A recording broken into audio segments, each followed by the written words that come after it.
Excellent. Thank you so much, Tia. So yeah, check out your local UFIFIS extension, check out all the webinars that we have. And I know in our promotion, you might have heard that we are offering for people on the Zoom today, a chance to win a free bird bath. This is a full size, 25 inches, so just over 2 feet tall, 19 inches wide. It is made of ceramic. It has a $100 value, so you might be the lucky winner today. That's why we do have a lot of great folks from Seminole County. We do require you to stay for the hour. You have to stay the entire hour, so we'll be completing at 4 o'clock. Complete the survey that will be emailed to you later today. If you're not a Seminole County resident, unfortunately, we can't allow you to have the bird bath. However, we still encourage you to do that survey because it will help us improve our programming and make sure that you're going to be always enjoying our programs. And it will be for pickup in Sanford next week. And we only have one of these, so one lucky winner. However, almost half of you, well, maybe a third now, we're up to 140 people. So we have 50 packs of 5 little individual packs of seeds. These are all native Florida wildflower seeds from the Florida Wildflower Cooperative. They're not cheap. You can see it's about $3.50 per seed pack, and we're going to give you 5 of them if you're one of the lucky 50 winners. Again, you still have to stay for the hour, complete that survey, pick it up in Sanford. And then again, it'll be 50 that'll receive 5 seed packs. And we're giving you 5 so that you can really get a little native area going, get these started. And now is the perfect time to be planting our native Florida seeds as we are in spring and approaching the summer rainy season. So just a little bit more about that survey. It's very quick. It's very short. It'll just ask you a few yes, no questions. You can just click through. I'll email it to you this afternoon right after the webinar. Please do complete it regardless of if you qualify for prizes or not. Again, it helps us improve our classes and show that we're effective and that we are always demonstrating that to the university.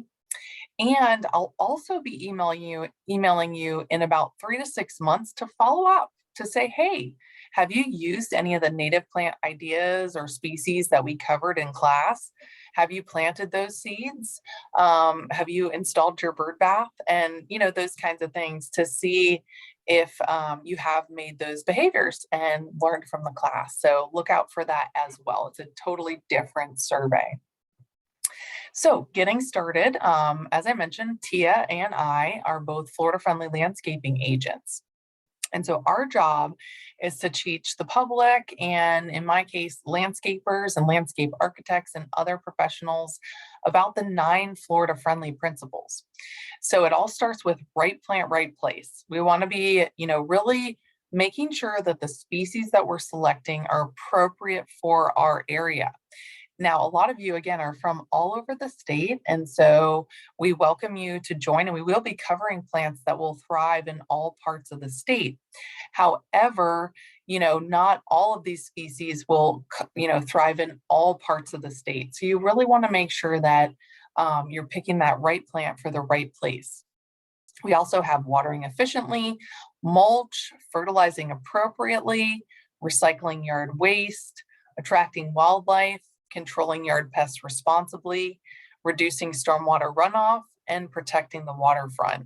So there's really ways that all of us can contribute to Florida friendly landscaping. And I recommend, you learn more. We have lots of webinars and brochures. There's a great Florida friendly website at UF. Of course, we have our social media, our YouTube, Facebook. So definitely check those out. Now, this class is specifically tailored around the Florida Friendly Landscaping Guide to Plant Selection and Landscape Design. If you are watching on your computer, I welcome you to use the QR code that Tia so nicely placed in there. And for those of you that are not, maybe watching it from your cell phone, you can also use the link that I just put in the chat box.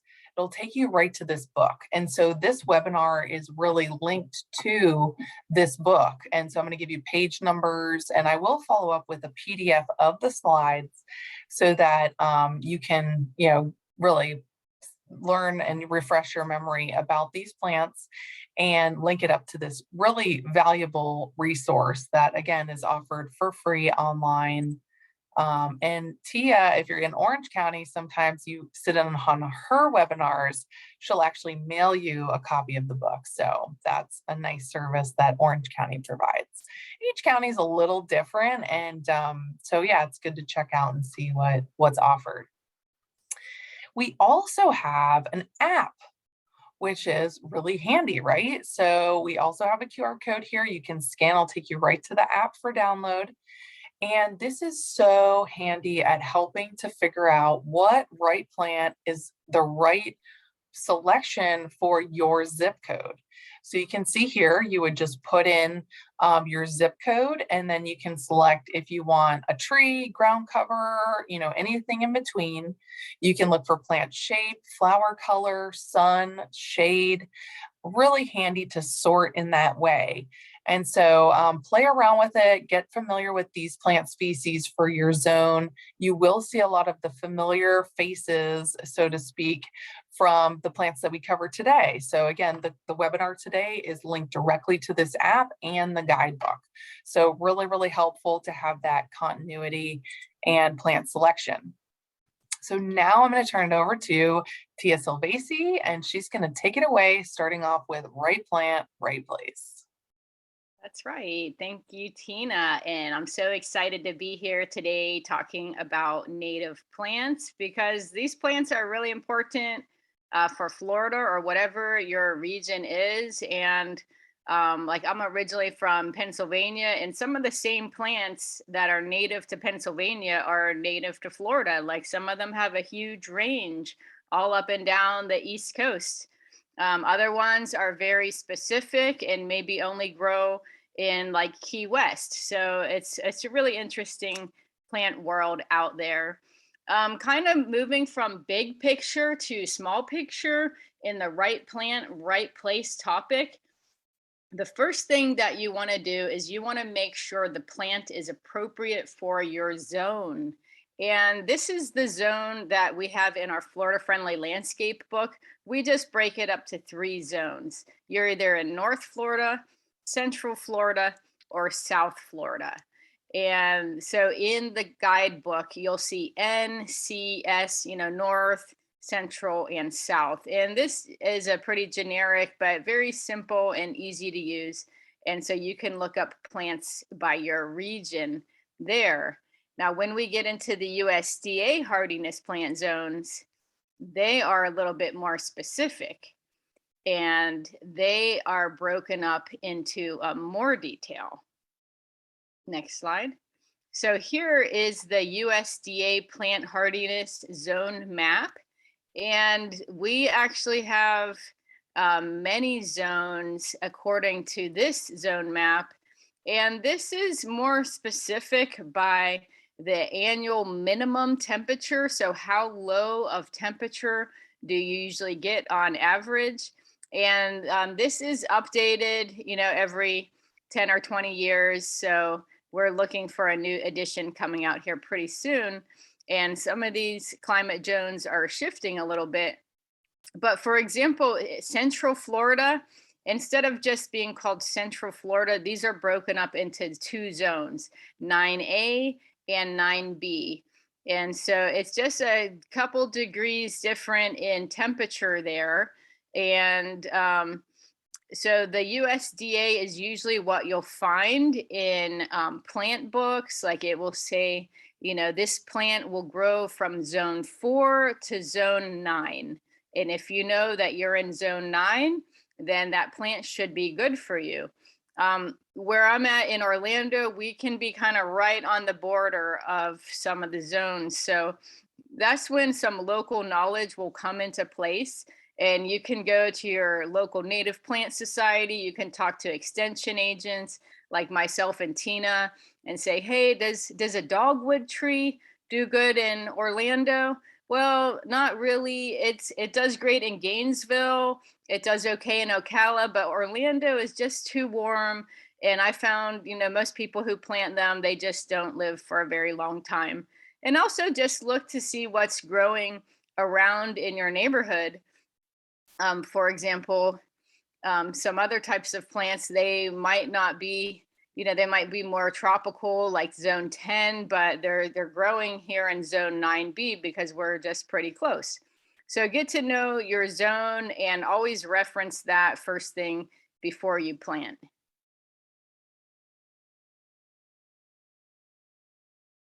So today we're going to be talking specifically about native plants. So I wanted to give a definition for that.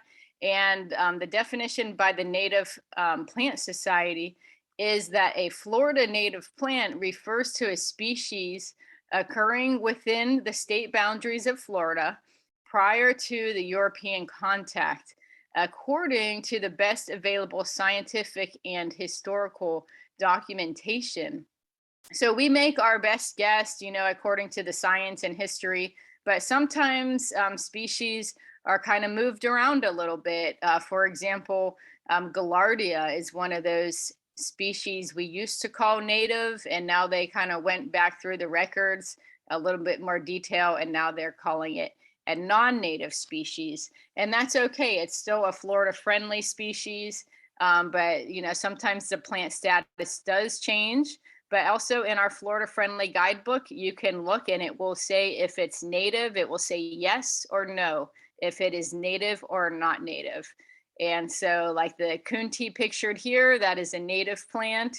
And this is the definition of native to Florida here before European contact. So the next thing you want to look at, kind of boiling down to individual plant characteristics, is the growth rate, the height, and the spread. So the growth rate, like how fast does the plant grow? And depending on your personal preferences, maybe your yard is completely clear cut and barren and you're starting with a new landscape and you want a lot of plants to fill in and grow fast. So you might look for a fast growing plant.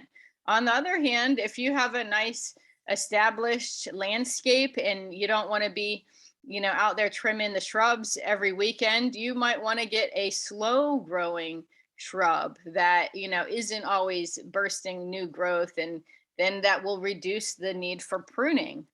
So that's kind of a personal preference thing. Also, the mature height and spread. So how high will the plant get at maturity? How many feet tall and how many feet wide will this plant get? And this is really important because going from the big picture to the small picture, you're thinking for your landscape, okay, I have a spot in my front yard and the landscape bed is about 15 feet by 15 feet and it has a power line above it. So I don't want anything, above 30 feet. And you're looking for this plant, that's shorter than 30 feet, no wider than 15 feet, or maybe a combination of plants to fit in that area. Next slide. Another thing you need to look at is your soil pH, and we can test this relatively easy at some extension offices. We have it in Orange County. I believe you have it in Seminole County. And so you can call your local extension office to see if they offer this service. If not, then you can send your soil test up to Gainesville and they will tell you your pH. So a good pH, it's not really good or bad, but plants can live in all types of ranges of pH. But for most lawns and landscape, the pH plant preference is somewhere around neutral or slightly acidic. So the pH ranges from 1 to 14, and the neutral is going to be 7. So this diagram shows 6.2 to 7 is kind of ideal pH. In my education, I found like 5.5 to 7.5 is a general good range. And so it's good to get the pH test first And you might want to collect multiple samples. If you have different parts of your yard, maybe your vegetable garden is different than your landscape beds. That way, you know what your pH is, and you can match the plant to the pH that you have.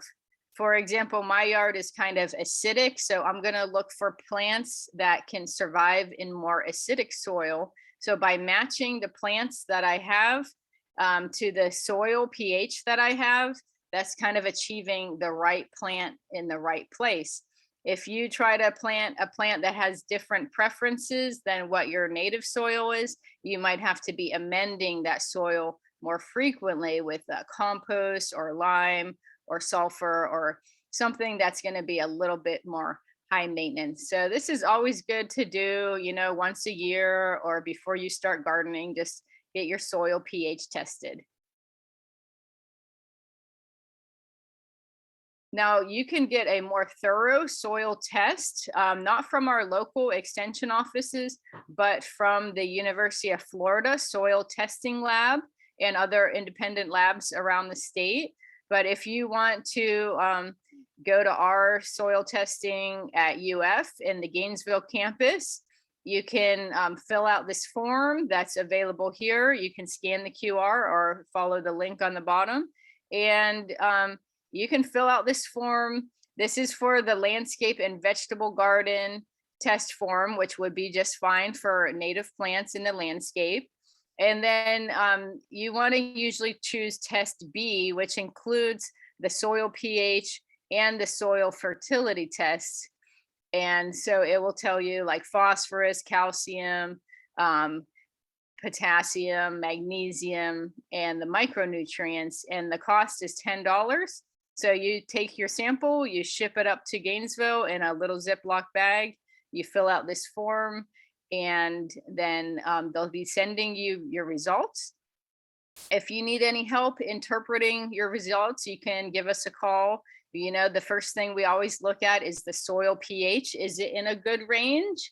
Or what is the range, depending on what you want to plant? And then the nutrients. Our soil naturally has a lot of phosphorus. That's why the fertilizer ordinances don't want you to apply anymore, because that's a nutrient pollutant and can harm our water bodies. And so this is a great resource, and it's just a good practice for anybody wanting to do any type of gardening to get a basic soil test. Soil texture is another thing. So not only the pH, but what is like the physical makeup of the soil? A lot of us might have some sand in our soil, clay, if you're more in North Florida, the limestone rock, they have a lot of that in South Florida. And then usually it's some type of mixture of this. It might be a sandy loam or a sandy clay or a clay loam. And so it's just good to know your soil texture because different plants, have different requirements, and it will help you to manage your landscape. And further about soil is the soil moisture. So what is the moisture of your soil? Is it wet? Is it dry? You have, very dry, well-drained, sandy soil. And this might be different in different parts of your yard too. For example, your north side of your house might be shady and wet. And then you might have another part that's like sunny and dry, and maybe it's up on a hill, so it's extra well drained. Also, like how much organic material is in the soil. Some soils contain, a little bit more organic matter by nature.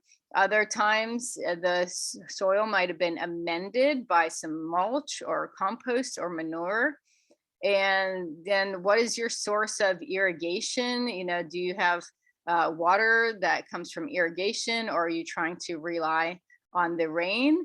And it is perfectly fine to plant a landscape, especially a drought tolerant native landscape that you water to establish, like with a hand water or irrigation. And then once the plants are established, they should be able to survive off of rainfall alone. Like think about how the native forests grow here in Florida.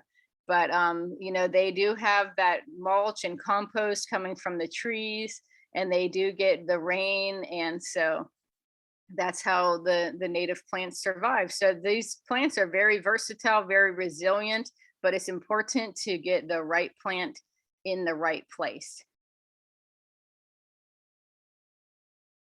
So we talked about drought tolerance, and so this is something else listed in the Florida Friendly Guidebook. How much is the plant tolerant to drought? Does it have high drought tolerance, like the aloe pictured on top? Does it have a medium drought tolerance, or does it have a low drought tolerance? Think about like a fern in the wetlands. You know, if it gets dried out, that thing is going to shrivel up and die pretty quickly. You know, luckily they live in usually moist areas, but you want to match, you know, your plants to your site. And so how much do you plan to water? Are you going to kind of plant it and establish it and want it to survive off of rainfall alone? In that case, you want to get plants with a high drought tolerance. And you'll really see this come out in the spring. Usually we go into a dry season right now, and there gets to be, you know, a couple weeks in April or May where we haven't had rain for 3 weeks, and you'll be able to tell which plants are drought tolerant and which are not. Some can survive that period, no problem. Think of our native Saw Palmetto. You know, other things like some of the ornamentals, they might need to be watered, and you'll see the leaves kind of shriveling up a little bit. So be sure to check out the drought tolerance of your plants here. And then the light range, this is a very important factor, and might be different in different parts of your yard. So do you have full sun? Do you have partial shade? Do you have full shade? And full sun, what we mean is at least 6 hours of sun per day, like full sun. Partial shade will be kind of dappled sunlight with shade, like maybe if it's a tree branch or something under that. And full shade can range from, you know, 4 hours or less of sun, or it can be like 0 hours of sun, like for example, you know, on the shady side of your house, or even house plants. And not many plants do great in full shade. So most plants can do well in full sun, partial shade, but full shade, you really need to select specific like shade tolerant plants for those areas. And then the last thing you want to check out is, you know, what wildlife does these plants attract? And this is also designated in our Florida Friendly Landscaping Guide. There's a little icon for butterflies. There's a little icon for birds. And so you can just go to the guide and look for native plants that are butterfly attractors, and you know, be sure to collect some of those to plant in your landscape. So there's all kinds of wildlife. The insects, the pollinators, they like the flowers that have the pollen and the nectar. The birds, they might like berries, like little holly berries or blueberries to eat the fruit. And also small mammals, you know, moths and bats, you know, all kinds of wildlife that can be eating on your landscape. Excellent. Thank you so much, Tia. And Tia basically just ran us through page 33 in the book link. If you have the hard copy, it might be page 32, like some of them have an extra page or so. But any case, it's basically that page where it walks you through all the keys to the symbols and abbreviations. And that's really important because that really all is the foundation of right plant, right place, whether we're talking natives, whether we're talking trees, all the way through ground cover. And so now what I'm going to do is really take you through plants categorized by full sun all the way through to full shade. And just a quick reminder, if you do have questions, be sure to put them in the Q&A so we don't miss them. So starting off with full sun, which is 6 hours or more of direct sunlight. So if it's under a tree, that's really considered dappled sunlight, or indirect sunlight. And so you'd have to, think about, is it getting 6 total hours of direct, once the sun passes the tree and that kind of a thing. So starting off with large trees, this is going to be page 35 to 37. I love seeing when people plant pine trees. Florida used to be especially vegetated with lots and lots of pines in our upland areas. If you have a high and dry area, you could consider longleaf pine, slash pine, loblolly pine, or even sand pine. They're really great hardwood trees, and they don't take up a ton of space. So you could plant a pine even if you don't have a ton of space, or your house might be close to the street and that type of a thing. We also have sycamores, which is pictured at the top left. Sycamores are on page 35. These are going to be large shade trees, so they're going to be getting large, casting a lot of shade. They have great big leaves. The leaves are just about as big as my head, and they are somewhat deciduous. And so in the winter time, they will lose their leaves, and you'll get lots of these big sycamore leaves, which are great for compost, great for mulching your landscape. Little known species here at the bottom right, this is our turkey oak tree. I love turkey oaks, and you really don't see them used a lot in the landscape, but they're hardy and they give such a nice fall color that may or may not come in fall depending on our weather, but you'll get it, eventually, say December. Once it starts to cool down, they will change and cast this orange to red hues in the leaves, which is really nice. And they're a slow growing tree. So if you want something that's going to kind of grow slowly, it's a great choice. Cypress trees. So that's the tree here on the right-hand side on the top. This is going to be good for wet areas, but it also will take it somewhat dry, because if you think about, a lot of our wetlands do have that cyclical, wet to dry, period. So some of those species, like the cypress trees, can handle it a little bit dry as well and get through those dry spells.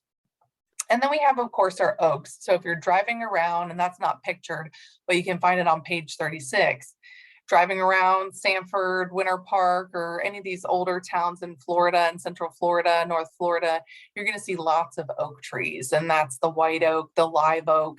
We do have lots of laurel oaks, though I don't really recommend planting those because they only live about 50 years on average. And for our urban landscape, obviously we want stuff that's going to be very long lived. And so if it starts to die in 50 years, then we have a management issue. So just something to think about those laurel oaks. If you have laurel oaks in your community, they might be starting to die if the community is about 50 years old. So you want to replace those with other large canopy trees, not crepe myrtles or palms. We want to pick those live oaks or sycamores. Those are great selections. So medium trees for full sun, that's going to be our eastern redbud. And this is a dry area, best for dry areas. We do see it naturally in our uplands of Florida. If anybody was out hiking recently, you would see that beautiful pop of red, purple, kind of pink color, depending on, what the genes are doing in the flowers there. But they're quite beautiful, and you can see it pictured here on the right. And so everybody goes crazy about the cherry blossoms in Washington, D.C., but the red bud blossoms here in Florida are quite beautiful. And so you might be something you want to add to your landscape to give it that springtime color. We have southern red cedars. If you're going for that Mediterranean look, where you're kind of planting these types of species, maybe you have grapes, maybe you have rosemary, you want a Mediterranean themed garden, instead of reaching for the Italian cypress, though it is Florida friendly, I really recommend the southern red cedar. These can be kind of sheared and pruned easily to give it a little bit more of a column look, or just let it bush out full and naturally. And these are great for, shading areas, creating screening which is like a fence. And they're going to be great, really used to that humidity, where the Italian cypress is used to arid Mediterranean climates. And we are not arid, we are very wet. most days reaching 60% to 100% humidity. We also have our Dahoon holly, and you can see the berries pictured here at the top right. Dahoon hollies like it wet. Naturally, you'll see them growing along the rivers and lake shores. However, they'll take it, like they will get through those droughts no problem, and they're going to provide that food for wildlife. We also have one of my personal favorites, and I was just out picking some mulberries this week. We have mulberries, Morris rubra, and I really do recommend, depending on your location, most urban settings are going to do very well with our dwarf ever-bearing mulberry, and it doesn't get as tall and big as our kind of towering mulberry, and so it's going to stay low. You can pick those berries. They are edible, they're delicious. You can make pies and jams and jellies and all kinds of stuff out of them, or just eat them fresh, which is great. And they go really easy from cutting. I have a great video on my YouTube where you can learn how to do a mulberry cutting if you have one in your neighborhood, and check that out. And then not pictured here, we have the Chickasaw plum or the flatwoods plum. They're very close related species. Chickasaw plum is a fantastic Florida native. It is a true plum or prunus. However, the fruits only get to be about the size of maybe a nickel. So they're very small, but they're great for wildlife and they are edible. Full sun for small trees, we have Baccharis, which is pictured here with the butterflies. It is also known as salt myrtle or salt bush. It's obviously very salt tolerant if you're on the coast. I know we had a few zooming in from Miami or other parts of the coastal areas. It's a great coastal tree. It's a small tree, so it can be also kind of pruned or trained into a shrub. Great for butterflies, as you can see here, lots of monarchs taking advantage of those blooms. And most of the year, it does bloom in the fall. So most of the year it's kind of just green, set it and forget it. But it does have nice blooms there in the fall. We also have wax myrtle, which is kind of like old reliable. Wax myrtle is really just so versatile. It's a great native plant. It's super common at a lot of our nurseries, great for screening and hedging. So to kind of make a hedge. However, it can be shaped into a tree, it can be shaped into a shrub, very versatile. And it does have little waxy berries that are great for wildlife. Little known historical fact, they used to actually make candle wax out of wax myrtle because those berries are coated with a waxy coating. Wild olive, pictured at the top right, page 47. It's a great Florida-friendly native plant that has little white blossoms here, and those are used by wildlife. And then finally, we have our edible pawpaw, page 51. This plant is naturally found in our Floridian ecosystems in what we call scrubby areas. Well, what does scrubby mean? Are we exfoliating our skin? No. Scrubby is basically a term that ecologists use to describe really, really high and dry desert-like areas of Florida that have what we call scrub oaks or gopher apples. There's not a ton of really tall oak trees or tall pines even.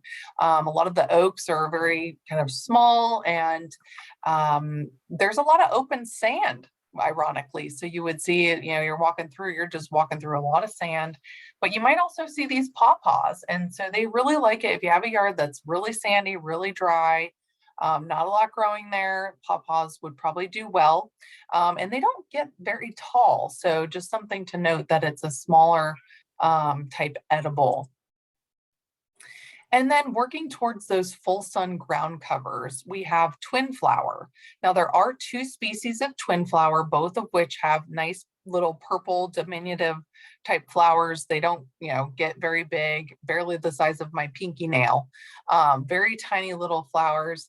And these will establish quite wonderfully. Now, one of the twin flowers is going to be good for a wetter area, maybe an area that has irrigation or along a lake shore, but it doesn't need a ton of water. But then we also have another one that likes it a little bit more high and dry. We don't want to mulch it too much. We don't want to irrigate it too much. It does like it to kind of dry out. So just be mindful of what twin flower you're purchasing.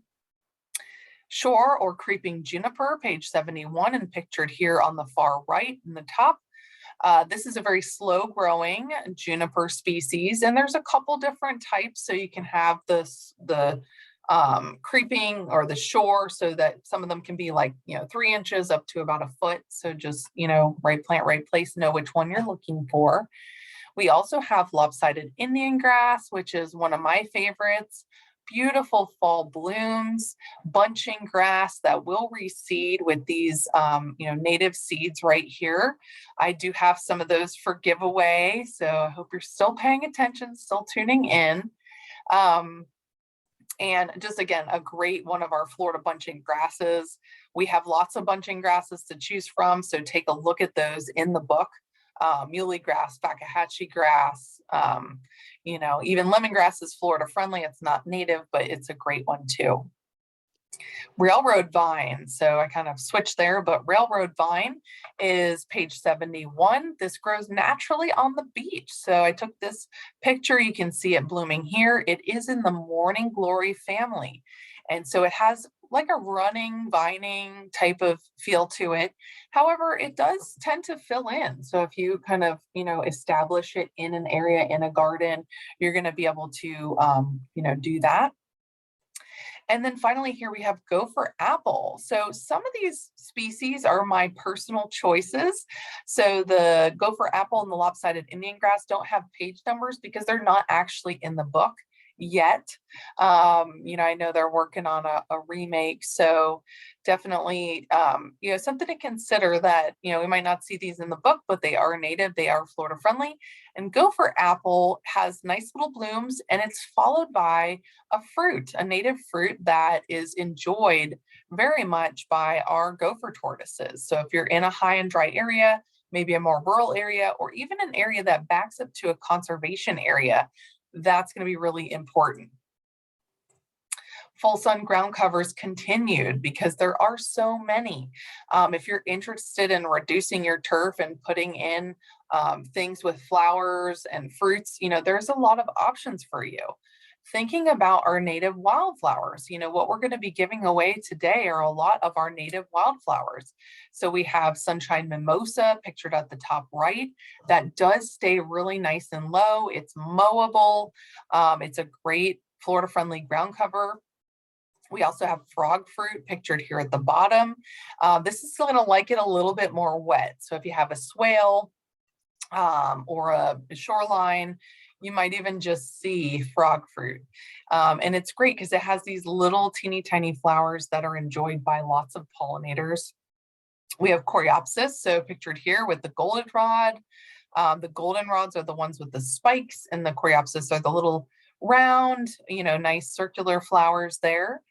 And I didn't picture all of these, but just to kind of list some of those great wildflowers, we have Monarda, Gaillardia, Dune sunflower.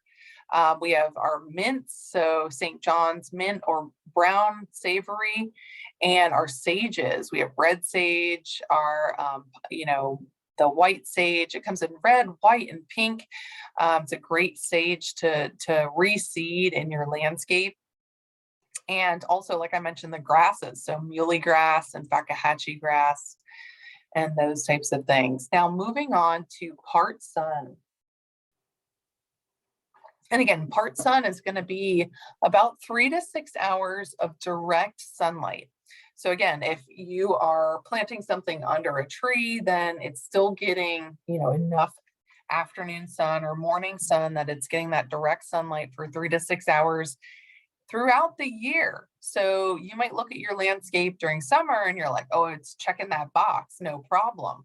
But then you go back in wintertime and we're, dark at 5:30, you might not be seeing those. So definitely something to think about. Starting off with trees, we have our glorious fringe tree. And I just have been in a great mood. I know all of my neighbors and everybody's just been feeling really good with springtime being here. And fringe tree is one of those seminal markers that spring has arrived. beautiful blooms that just remind us of, you know, weddings and all kinds of banquets and beautiful things. So a great Florida friendly tree. The rest of the year, pretty kind of like the red bud, nonchalant green, you know, just kind of a reliable green in that vegetation. But once springtime comes, it is beautiful, and it will have lots and lots of pollinators, which are helpful for our edible crops or our fruit trees, our mangoes. Planting a fringe tree is going to help with all of your fruit trees, because once those pollinators are in, they got the fringe tree message. They're going to help out all those crops, all your eggplants and things like that too. We also have the Yopon Holly. This can come in the one pictured here, which is kind of like a bunch, you know, looks like a tree. However, we also have the weeping Yopon, which tends to have a little bit more of a weeping willow type look to it. And these are going to have berries for wildlife, similar to our Dahoon holly, but the Yeopon does like it drier than the Dahoon holly. Star anise, not pictured here, but found on page 46. That can do a little bit of shade pretty well. And then also our Walters viburnum, and pictured here, really pretty wet, but this is a very versatile plant. It likes it high and dry. It'll take some irrigation if you have that. And it also likes it, you know, in a wet area as well. And again, beautiful white blossoms coming in the springtime. Now, if you're thinking regular sweet viburnum, this is not going to get nearly as big, much, much smaller. So moving on to shrubs, we have our beautyberry plant, which is here on the far right. And it has these really kind of diminutive flowers, not really noticeable, but they're followed by beautiful purple berries that are great for wildlife. They are edible, although they don't taste good. I've tried them. They taste kind of like a weird lima bean. But you know, they are, I've heard actually in one of my last jobs, somebody made a beautyberry pie. So they're edible. And they're beautiful and they're great for wildlife. So they will also take some shade, and something to consider.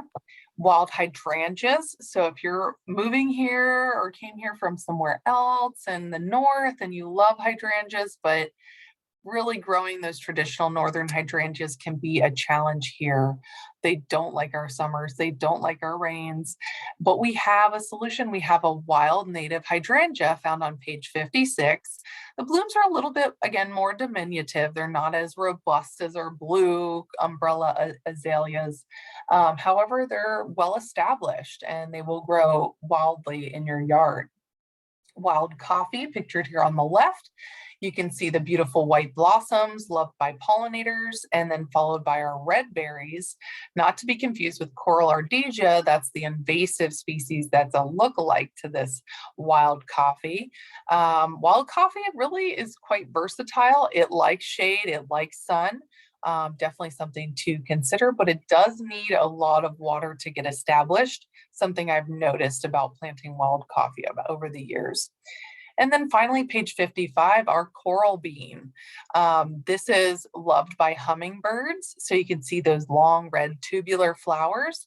It is toxic. So if you have pets or kids, just something to watch out for, making sure they don't consume the berry or the seeds or parts of the plant, but it has these beautiful red flowers, and the rest of the year has that green vegetation.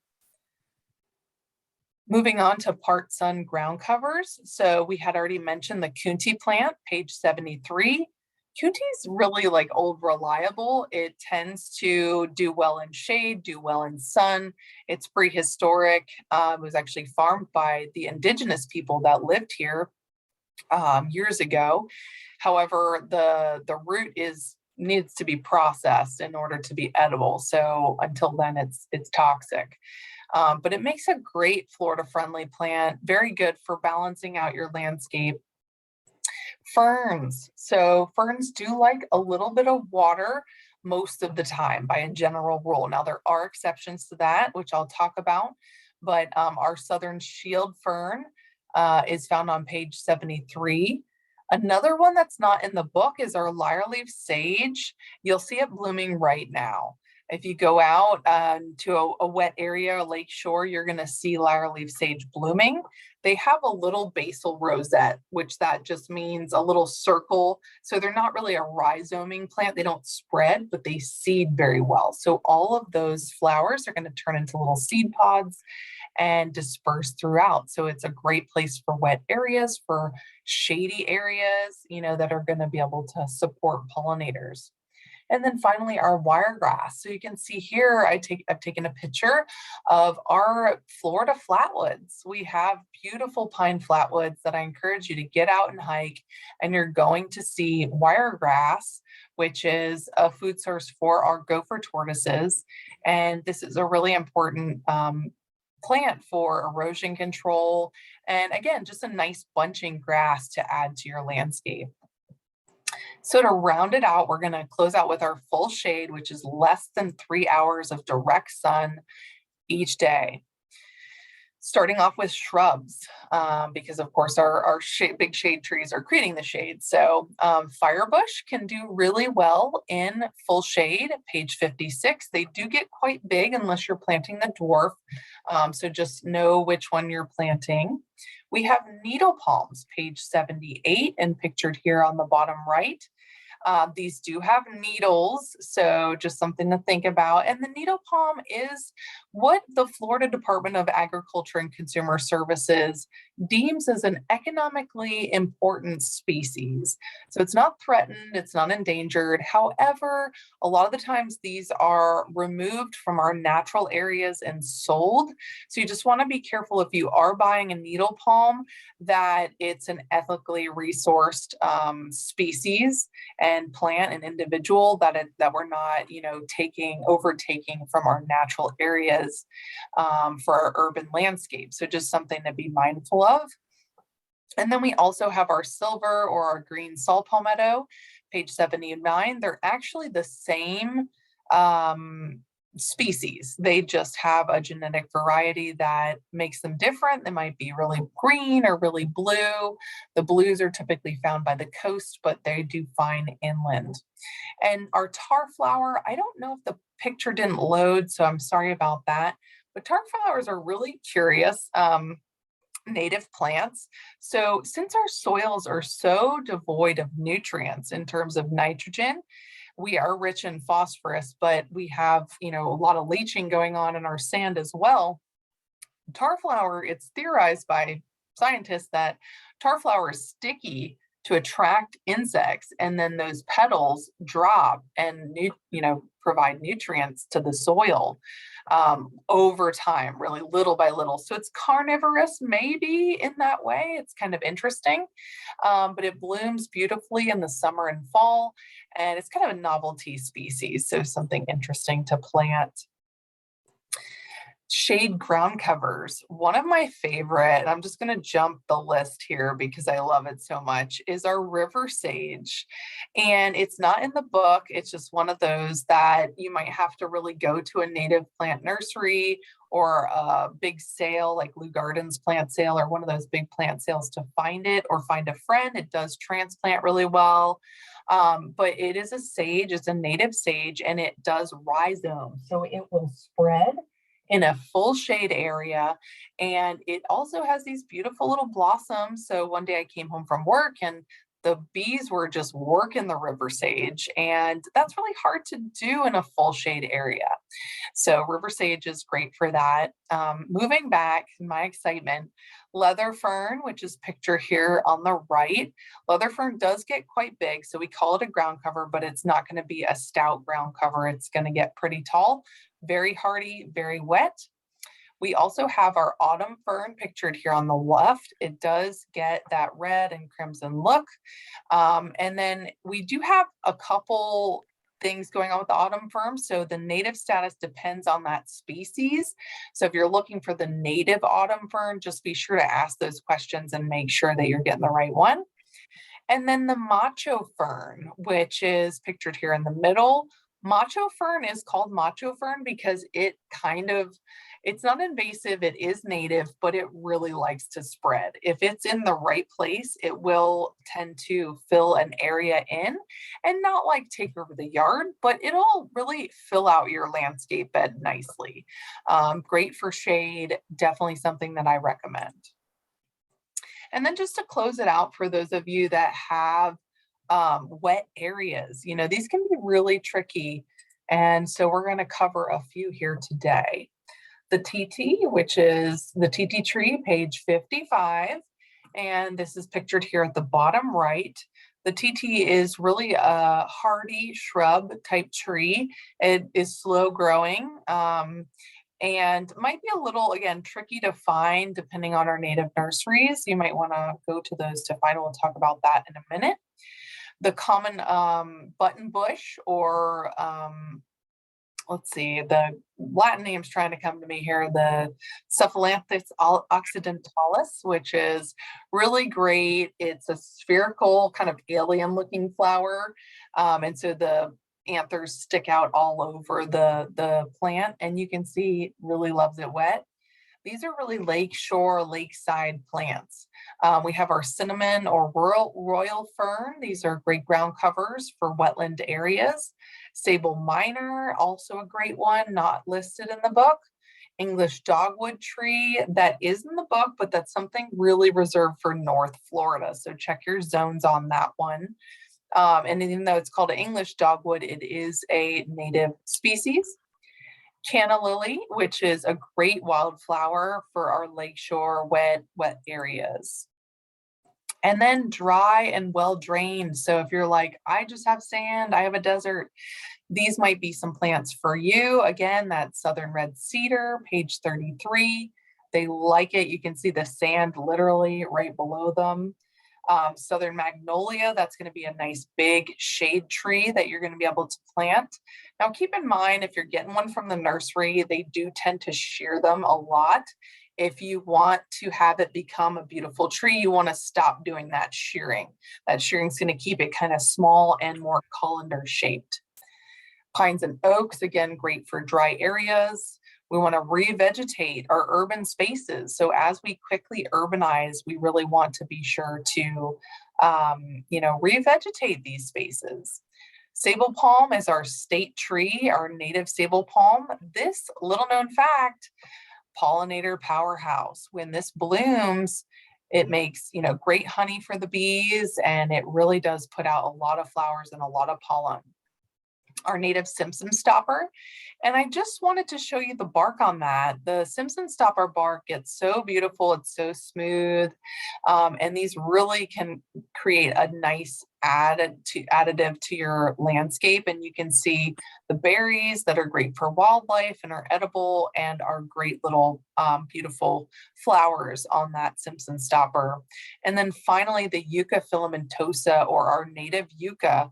And you can see here, these white flowers are going to be great for moths and bats, our night blooming, our night loving insects. So I saw a quick little chat going on in the chat box, but where do we get these plants? So Plant Ant is a great website. It's just literally simply Plant Ant. And you can search the wholesale and nursery directory there. We also have the Florida Association of Native Nurseries. This is unique to Florida, so great for all over the state. Check them out. Search for specific plants or for your county or whatever you're looking for. And then again, just to, for anybody who entered late, this class is all about the Florida Friendly Landscaping Guide to Plant Selection. We've just focused on the native species, but there's a lot of great Florida friendly plants that you can enjoy. And we have put that link in the chat, or you can QR code it now, or join Tia at her next event and she will mail you a copy.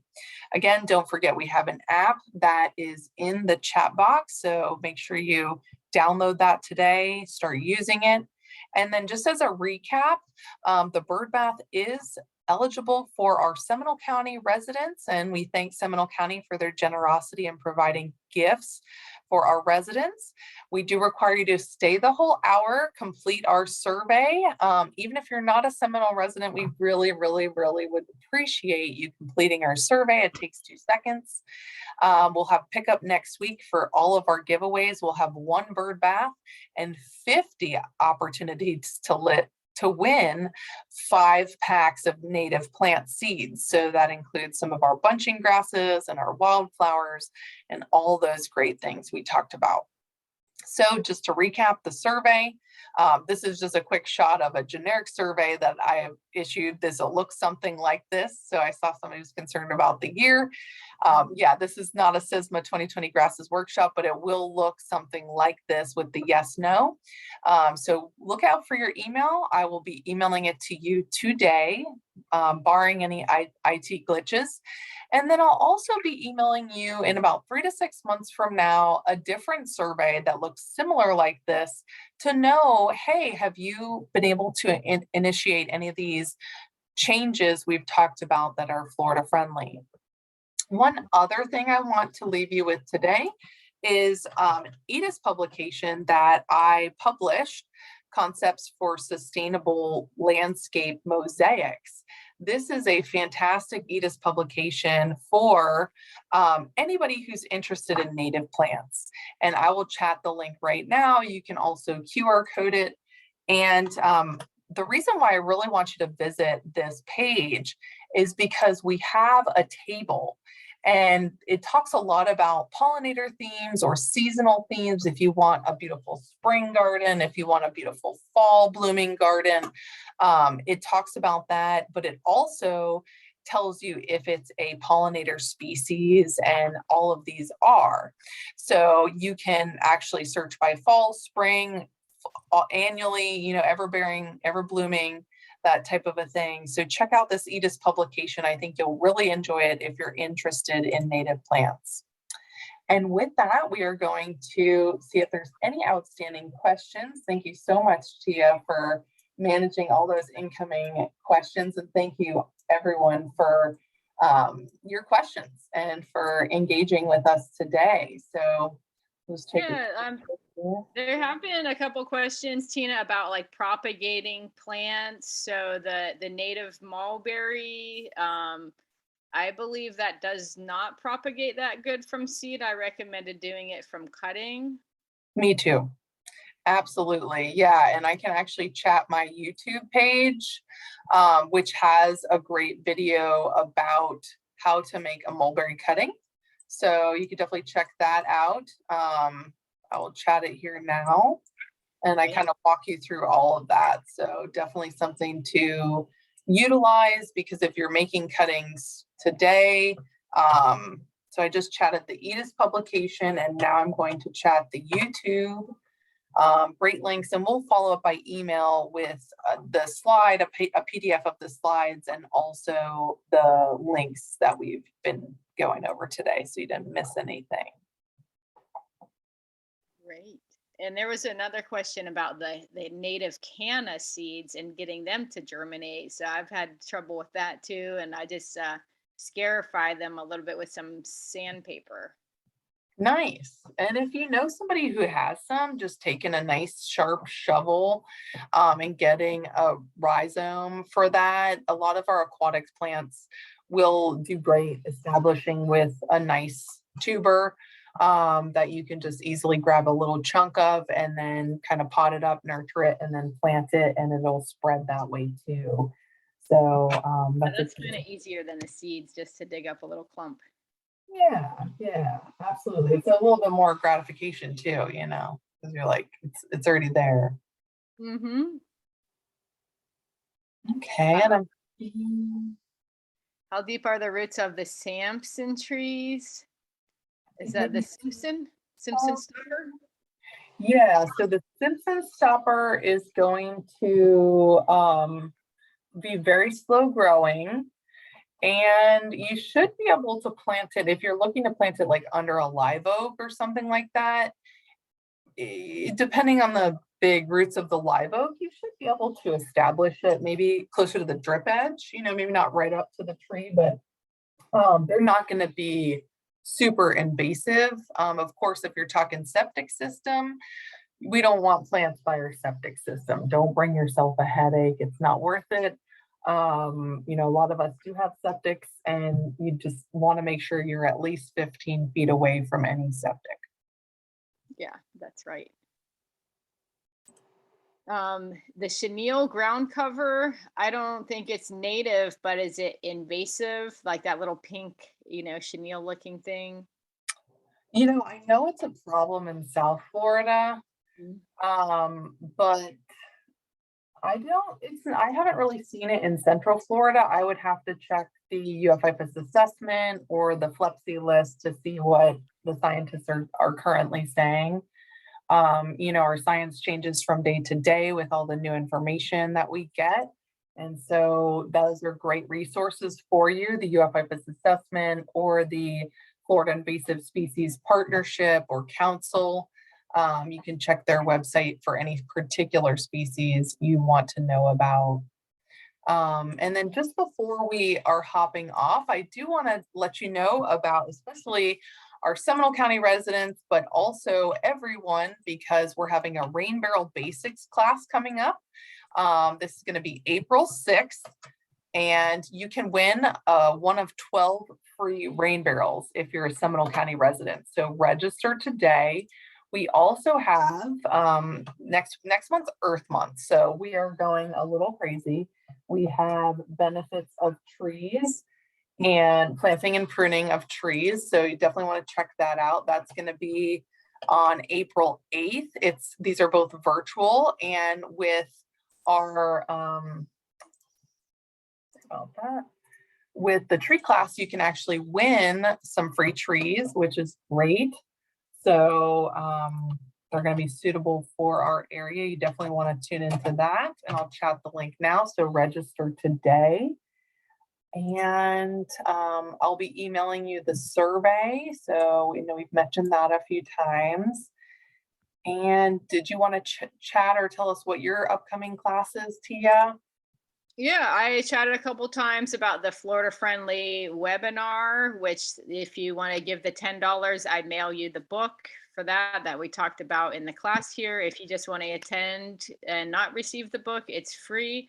And then I'm also doing a in-person class at our extension center in Orange County on butterfly plant propagation. And that's going to be, I think, April 12th at 10 a.m. And I'll put that in the chat as well. So we'll do native plants, non-native plants, just basic seed cutting, division, how to make your own plants, because they are getting expensive, Yeah, everything is, right? So the more we can swap the Florida friendly species, of course, we don't want to be swapping invasive species. So just make sure. But yeah, so, well, wonderful. I think we've addressed a lot of these questions. So we'll go ahead and close it out. But thank you all so much for joining us. And we really appreciate it. I'll be sending you a follow-up email here very shortly with a link to the survey. So thank you all so much again. We appreciate you. And we look forward to seeing you at another Florida Friendly webinar or in-person event real soon. All right. Thanks everybody for coming. Bye-bye. Bye. Thanks.